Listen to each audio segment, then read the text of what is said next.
hi, thanks for joining me here in my shop while I continue working on this Loewe Opta receiver. I have a terrible sinking feeling that this is going to be really tough, maybe even too tough. So I woke up this morning thinking, hey, you know what, you can get a hum in a radio when the rectifier tube has a defect in it. And it's a little hard to track down. So I decided I would test the rectifier tube in here. That's why I got the tube tester out here, and there is no rectifier tube in this radio. The rectifier has to be a couple of diodes somewhere, which I can't even spot. I can't even find them. So, but certainly none of these tubes are rectifier tubes. So it is possible that there's a short to the heater in one of these tubes, so I'm going to test them all. I'm going to test the whole bank of tubes here. I won't do it on video, I'll just do it here and just see if I can find a tube with a short in it. Beyond that, the situation is really pretty hairy because I don't have a schematic. There's a million parts in this radio, and 1,000 of those million parts are ugly looking capacitors. So let's hope one of these tubes shows up with a short, but I'm not holding out a lot of hope on that. We'll see. Okay, so I've tested all the tubes, right from one end to the other. They all test good. None of them have shorts. There's really nothing wrong with any of the tubes that are in here. So the tubes themselves cannot be a cause of the hum that's in the radio. Yikes. Well, not sure what to do next, so gotta stop and think. Okay, hey, there's the record player. Okay, I've got it up on a stand here, in case you're wondering why it's floating in space. So this is a really cool looking record player. REX Perpetuum Ebner. Never heard of any of this. It says stereo right there. Fancy. 70 has a flip needle. It might be easy to put a new one in here. Looks like the whole head will come off here. Great.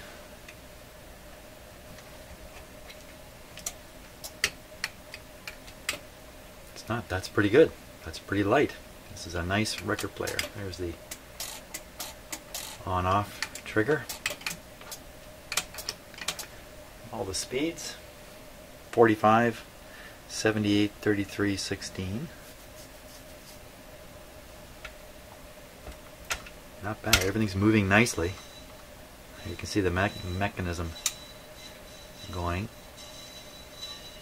The scratching sound will be the wheel under here, the intermediate wheel. There it goes. Excellent. Wow. Hey, I think this guy's going to work. Fantastic. Work right away.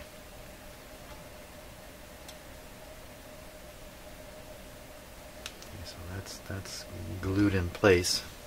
Sometimes these rubber mats are very, very fragile. We can put in, there's a regular drop piece there, which I didn't bring in. Made in West Germany. It's just cool. It's really cool. So this is for 45 records.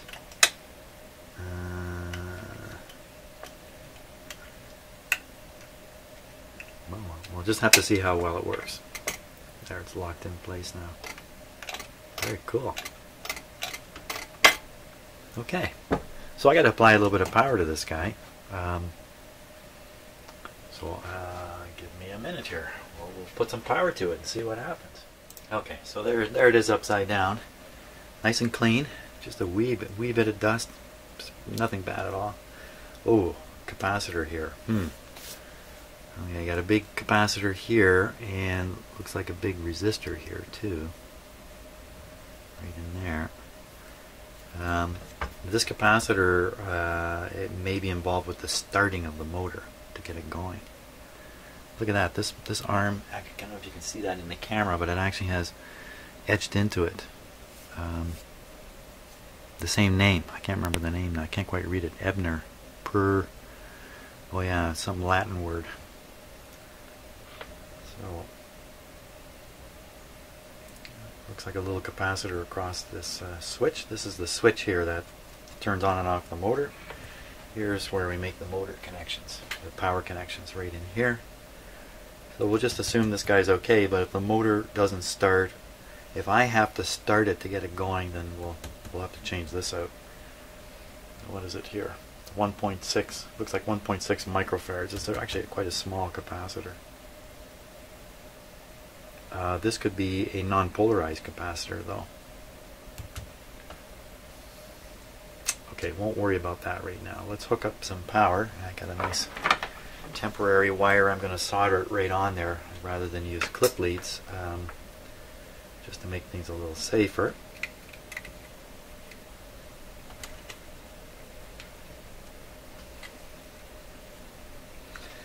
Before I do that, you can see how I cut away the wires from the console set. The wires are strapped in, they go through holes, all kinds of stuff. I can't extract them easily. It's a major job just to do that. So I just cut them off. I'll solder them back on later. But see what I did? I cut one off flush, and I cut the other one off back a little bit.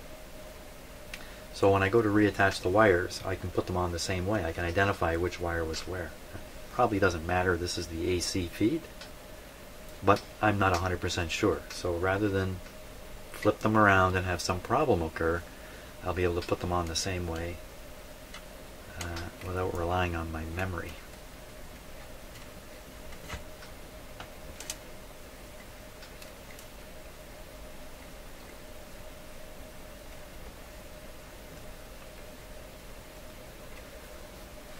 Now, just looking for my little tube of solder. Appears to have wandered off.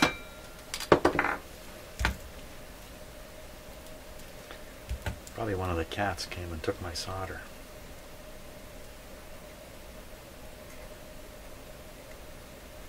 I think my cats know spring is coming. They're outdoor cats. I moved to this location about 6 months ago. Since then, the cats have not been outside at all. They've just been inside this house. I spent a lot of time, of course, looking out the windows, watching the birds, making their plans.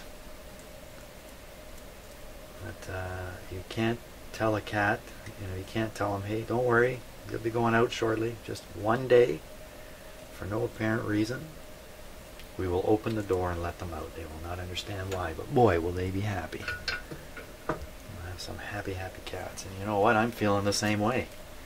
Towards the end of the winter, a little tired of being indoors so much. Okay, I'm just going to nip off the excess here, just to be a little safer. And the cord I picked has its own little switch. I hate these switches, but I have to keep that in mind. Okay, any reason to be overly concerned about starting this up? No, because I have a way of starting it on restricted power. Oh, don't stick on there. Not the idea.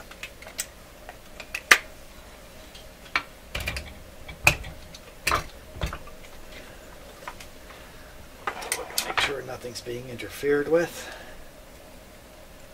Looks okay.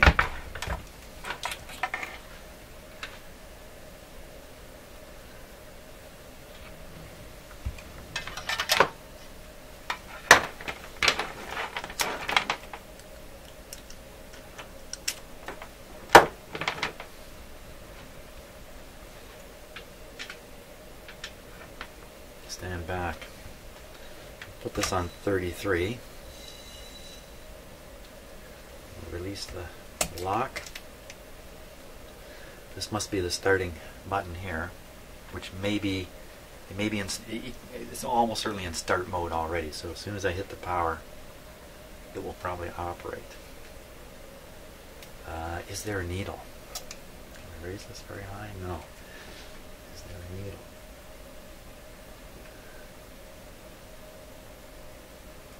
I think so. I think there's something there.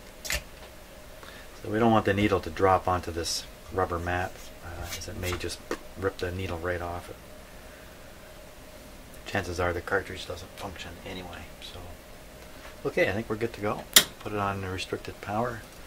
I'm just gonna see this handy way I've arranged this. All I have to do is stretch for all I'm worth over top of everything. Okay, so that'll increase the restriction of the power down here. So with the restricted power, there's a good chance it's not going to turn. Let's give it a go. Here we go. Okay, so everything's indicating there's no power reaching this, probably because of this. Okay, so we'll hit this switch. There's still no power reaching it because these should drop. So it's up to this button. Okay, here we go.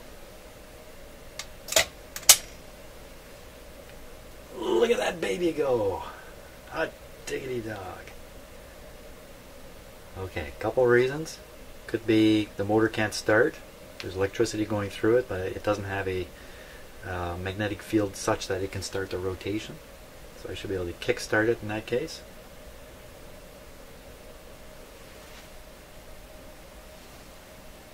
Just listening to it there.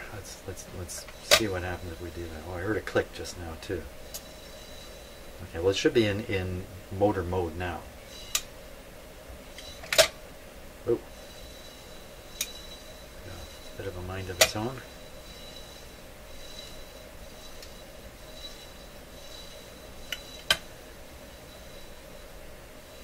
You know, there's a chance I still don't have power coming to this because I actually turned it off when I thought I turned it on. That's probably the case. So let's bring it around here.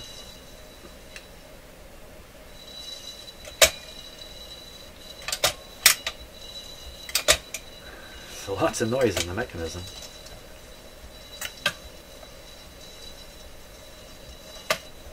Waiting for it to set down. There.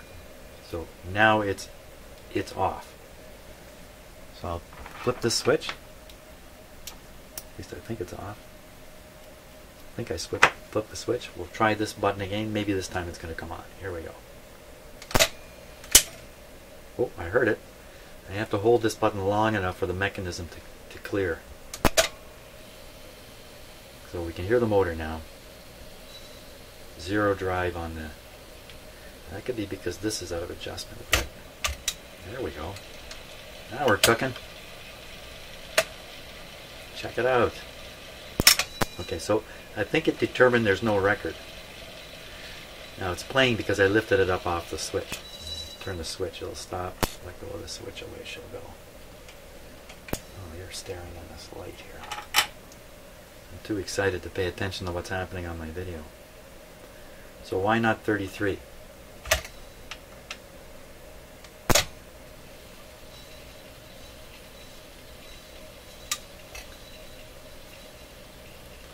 Okay, so 78 gets a good. What about 45? Kind of interesting. The numbers are 16, 33, 78, 45. They don't go up in order. They jump. 78's in the middle. That's kind of weird. And that's the one that works. So that's probably a different drive. Different kind of drive there. Hey, this is all good news. Let's cut the power off here. I didn't. You know what? I didn't even. It started. I didn't even have full voltage on it. Well. Until it draws current, I have full voltage on it, so that's not an absolutely true statement here. This falls off, so we'll take that out. Let's flip it over. No, I'm going to pop this off. Let's not flip it over. Let's take off the ladder. That's a much better move. That's a better move.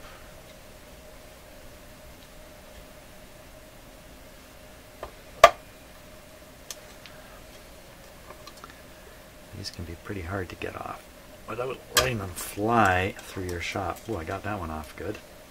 That's great. Plier should lift up. Off you go. Oh, it's a belt drive machine. A bunch of little belts.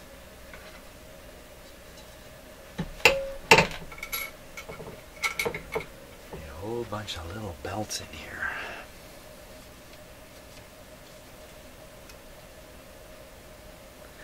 Not bad. It's gone hard on the outer surface. I can grind that away. But the inner part is fairly soft here. I can feel reasonably soft. So as you adjust the speed, this thing moves around here. Let's see, something's moving somewhere. Let's see what the whole motor moves. The whole motor moves, brings a different diameter into contact. Ooh, don't flip it over, Jim. Now, with the platter off, this wheel has drifted outwards. Its spring has pulled it outwards. That's probably where it normally sits. You can kind of see the edge of it here, so it's going to sit right about there. So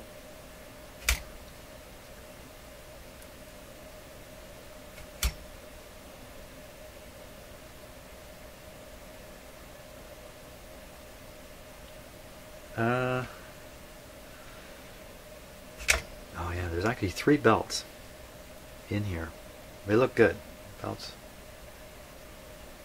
Well, not bad. They're not bad. Probably stand replacement, but they're not torn, they're not missing or anything like that. The other thing too is the retraction spring here can be weak. You can increase the pull on that spring, which will increase the friction between the intermediate wheel and the platter. Something is slipping somewhere. Probably slipping everywhere. So let's see. Maybe those belts aren't working. Now, let's plug it back in. Fire it up.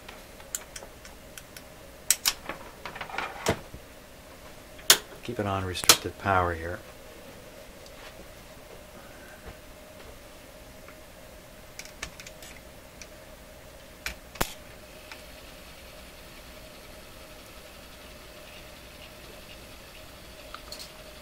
What do you see? See, that's the actual motor shaft there. Here, let's just fix this a little bit.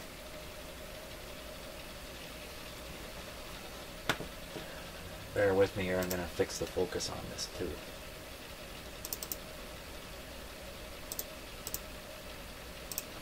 Hear me clicking away here. Oop. Wrong piece of software. Wrong camera. Here, this will work a little better.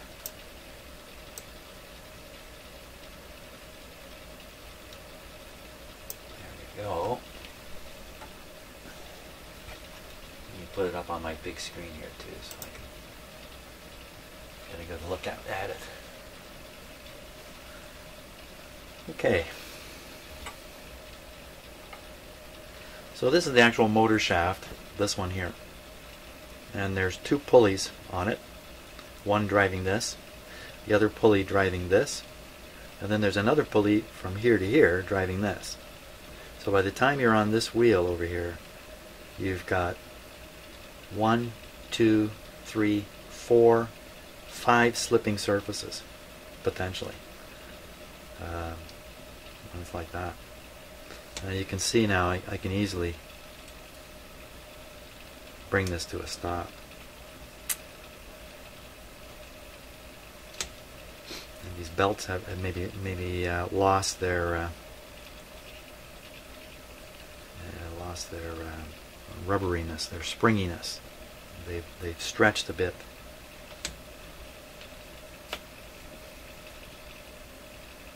It's very easy to stop it. Not easy to stop the motor. Ooh, it's not too hard either. Just maybe that capacitor is responsible for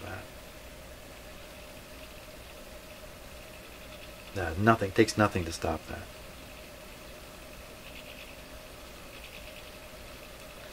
So the problem here is these belts. 78 is going to run fine. Everything else is going to slip until these belts are changed. Little puny belts. Even if I improve the surface of this. They're still going to slip in these belts. Have to get some of those belts. Otherwise, this is a very nice, you know, for old turntables, this is a nice one. Let's pull this off and take a look at it. Pull what off? What did you just point to? Pull that off.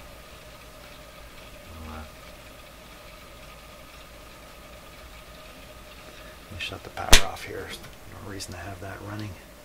Now, is this really a pull-off?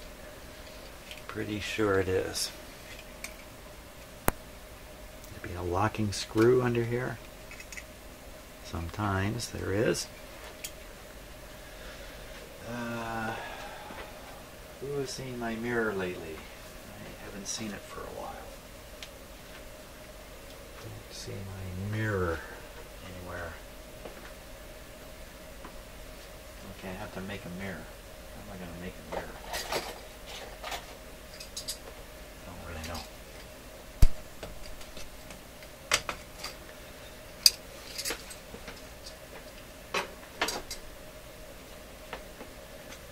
Ooh, I keep my mirror handy here all the time. Okay, let me just look up. Oh, why not use a video camera? Hey, there's an idea.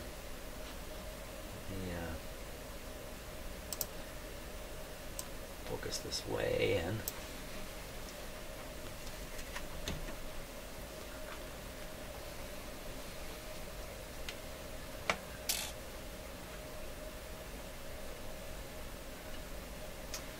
there's the needle.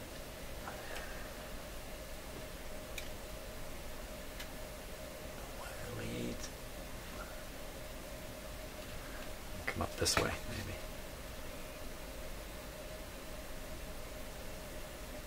Well, I don't see any locking screw or anything. You can see the connectors back here too. It's a yank out. Let's yank it. Let me put my camera back here.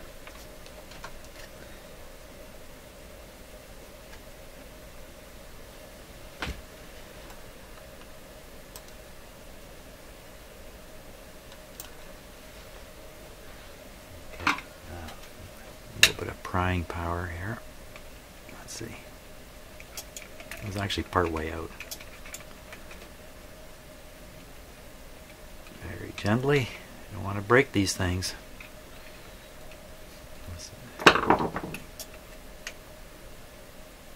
Wow. So that's obviously the ground terminal, then there's the left and right channel terminals. Huh? So this must be giving it some kind of mechanical stability through the toner. It's quite a fitting in there for it. Very standard cartridge, needle easily replaced on it. Let me take a look at this under the microscope when the time comes. And we can take a look. Well, we could test this too. See if there's any output from it. Why don't we try that? That's a pretty easy thing to do. This kind of cartridge should produce about 1 volt. Something on that order. It's just a little tricky to get the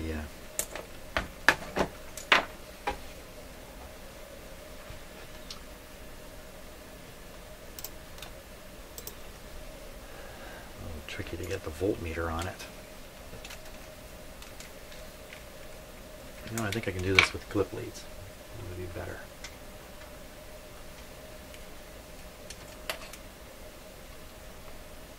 Put one on the one channel, the other one on the ground. Just hook it up to my voltmeter here.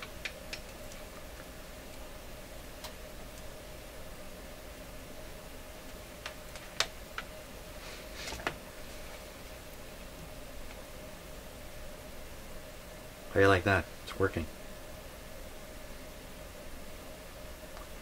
Beautiful. Let's just check the other channel. Fantastic.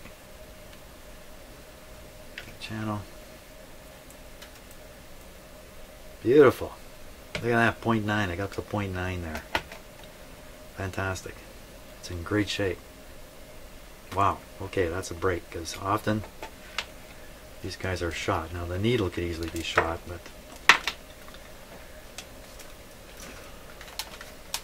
we'll take a look at that under the microscope and see what we can see.